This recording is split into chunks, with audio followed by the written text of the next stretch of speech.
Welcome back for this very special edition of GypsyJoeTrane here on Periscope. Why special, you ask? Well, it's because I owe an apology to someone, and this video will serve as such. Most of you tuning up to this point, March 11th, 2018, know that I'm a guitarist, a professional guitarist. That's right, with all the GoFundMe and the Cash App and the venues. How could you miss all that stuff on my bio? However, you might not know that Periscope is all new to me. You can tell based on my previous broadcasts and my failed tests. Give it time, it's slowly getting up to speed. But yeah, I've been playing professionally for over 15 years. More recently, my primary venue has been various cars, train cars of the NQR train on the New York City Subway. So I'm one of those musicians, those busking musicians, who encourages you to slip off your headphones while I put my musical skills to work, hoping to bring a smile with a familiar tune or a song, and maybe receive a little green in response. So, that said, I'm not a professional comedian. I do use comedy occasionally, frequently, to keep things light, to try and keep folks smiling between songs. But to be honest, this isn't easy work. Sometimes jokes come off the way that I don't intend. Sometimes my audience is in a foul mood. Sometimes there are contexts that wrap around my performances and jokes.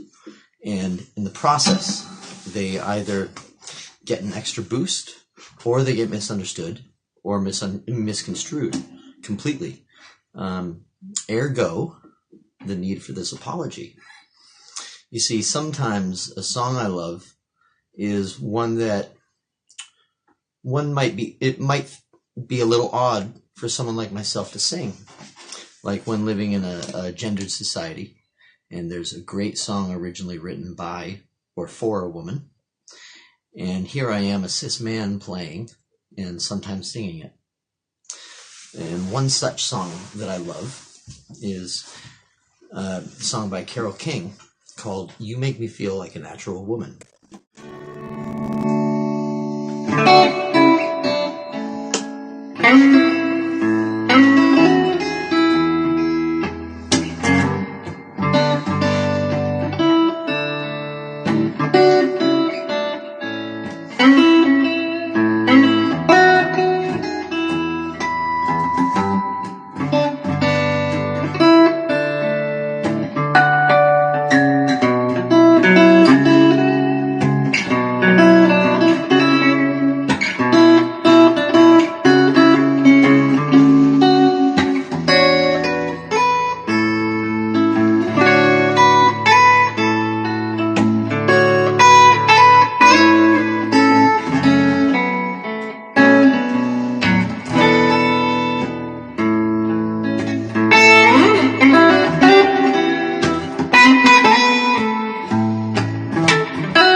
When I play this song in New York City on the subway, I try to be funny.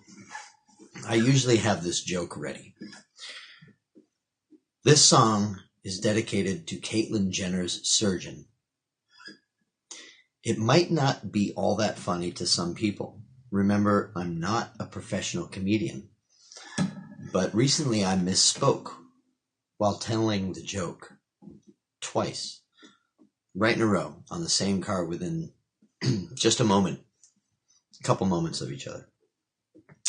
The mistake I realized was using Caitlyn's dead name, the name she was born with, the one she has since discarded as her true identity. The joke is only meant to poke fun at Caitlyn Jenner, not anybody else. And to be honest, though I used the dead name, I would never have thought anybody in New York City would extrapolate that this was an attack on all trans people, because it absolutely is not. But that's exactly what happened. So a trans person who is also a New York City school teacher confronted me on the day I told the joke with the dead name, Bruce. And she took it personally.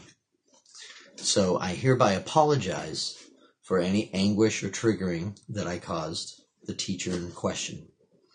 Clearly she was upset because once she had powered up the video camera on her cell phone, she made a beeline for me from approximately 6 feet away from her seat. And she was less than friendly while interrogating me. But that was not simply the end of it. So the video was posted to Facebook without the full context of the performance venue, the song, or the joke's meaning, much less the intent. In the midst of the Facebook commentary, quite a few things were stated, though. And as if to lay out that context, which were not true. And that's problematic for a few reasons. For one, the video went semi-viral and ended up on the local news. So now my roommates have received messages from folks urging them to ostracize me. And that just seems counterproductive.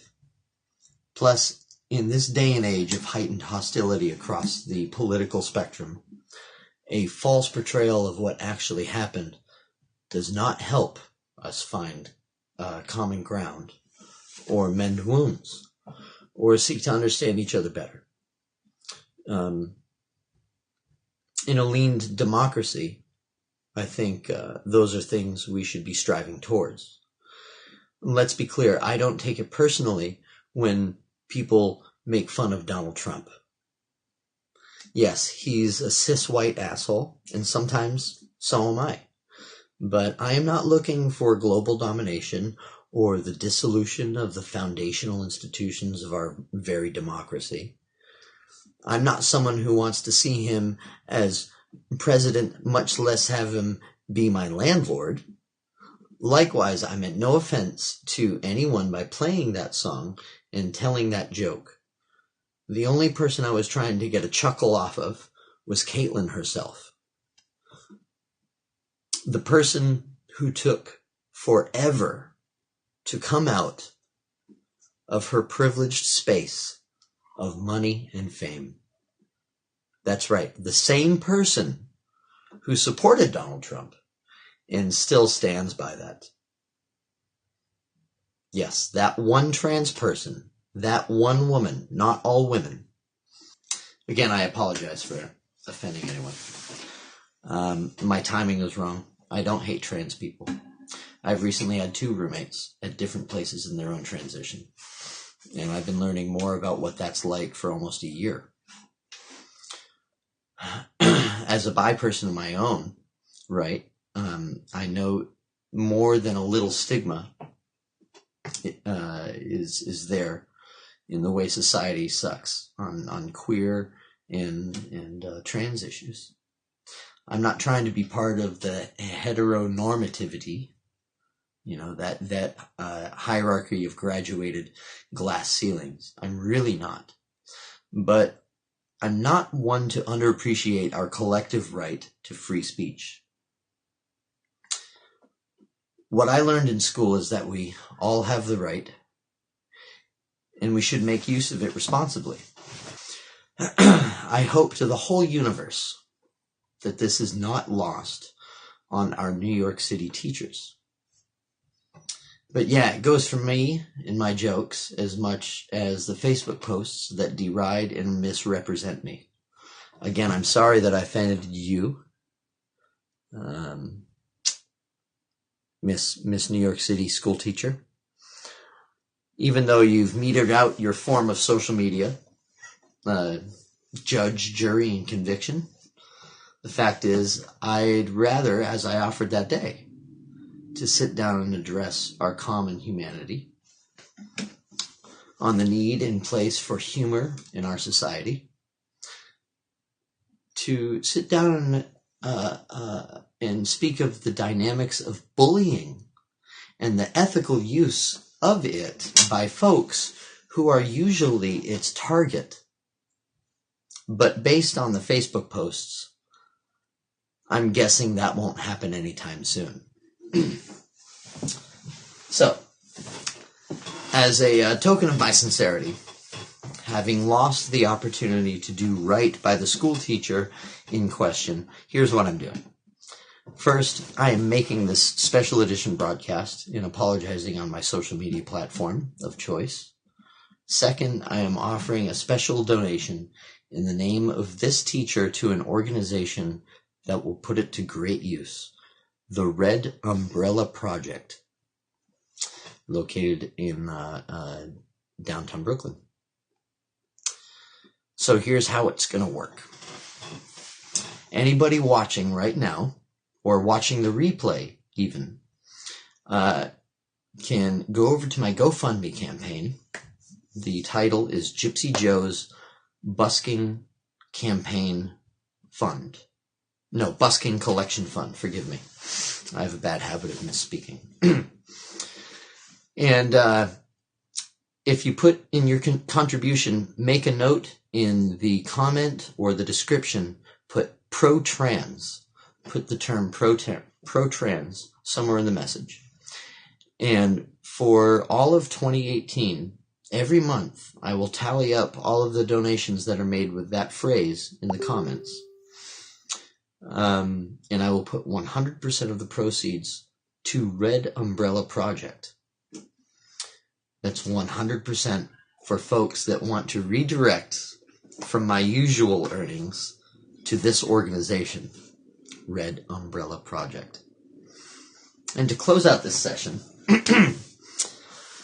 I would like to play one more song that I just love, and it's dedicated to all of the queer, trans people around the world, and all of the teachers, especially even my father, who taught music for many, many years. Here's the song by